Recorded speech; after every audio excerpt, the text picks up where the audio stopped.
Hello everyone, সবাই কেমন আছো? আশা করছি সবাই খুব ভালো আছো, আর আমিও খুব ভালো আছি। আর আজকে আবারও একটা নতুন ভিডিও নিয়ে তো চলে এসেছি তোমাদের সাথে।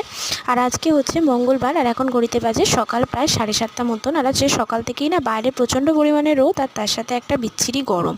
আর গতকালকে না একটু ওয়েদারটা মেঘলা মেঘলা ছিল, সন্ধ্যেবেলার দিকে একটু হাওয়াও চালাচ্ছিল। তবে কালকে আমি তোমাদের সাথে কোনো ভিডিও শেয়ার করতে পারিনি।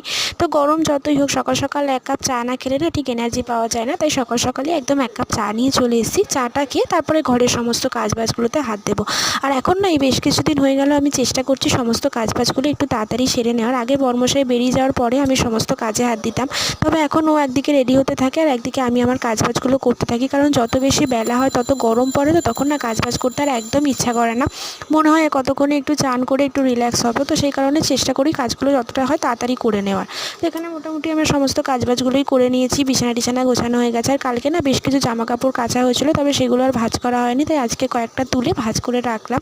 আর এখন তো এত পরিমাণে বাইরে হাওয়াও মোটামুটি চালায়, জামা কাপড় রাত্রেবেলা কেচে রাখলেও সকালবেলা দেখি একদম পুরো শুকিয়ে গেছে। আর এই কাচের টেবিলটাও পরিষ্কার করে নিলাম। এটা তো রোজই করতে হয়, তবে এই বেশ কিছুদিন ধরে না দেখছি একটু বেশি পরিমাণেই ধুলো হচ্ছে, কেন জানি না।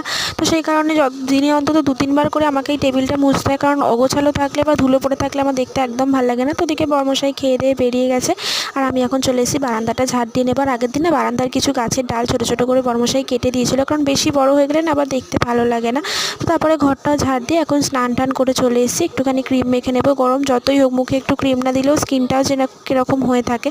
তো সেই কারণে নিজে এবার একটু ফ্রেশ হয়ে নিলাম। তো তারপরে যাবো জামা কাপড়গুলো মেলতে, বারান্দাতেই মেলে দেবো। এখন ছাদে যাওয়ার প্রয়োজন নেই, কারণ ভালো পরিমাণে এখানেই রোদ থাকে।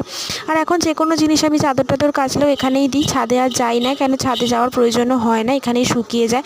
তারপরে কিছুক্ষণের জন্য একটু দাঁড়িয়েছিলাম, বারান্দায় একটু হাওয়া চালাচ্ছিল, তো ভাবলাম চুলটাও ভিজে যদি একটু শুকিয়ে যায়। তো সেই কারণে মোটামুটি 5-6 মিনিট একটু বারান্দায় দাঁড়িয়েছিলাম।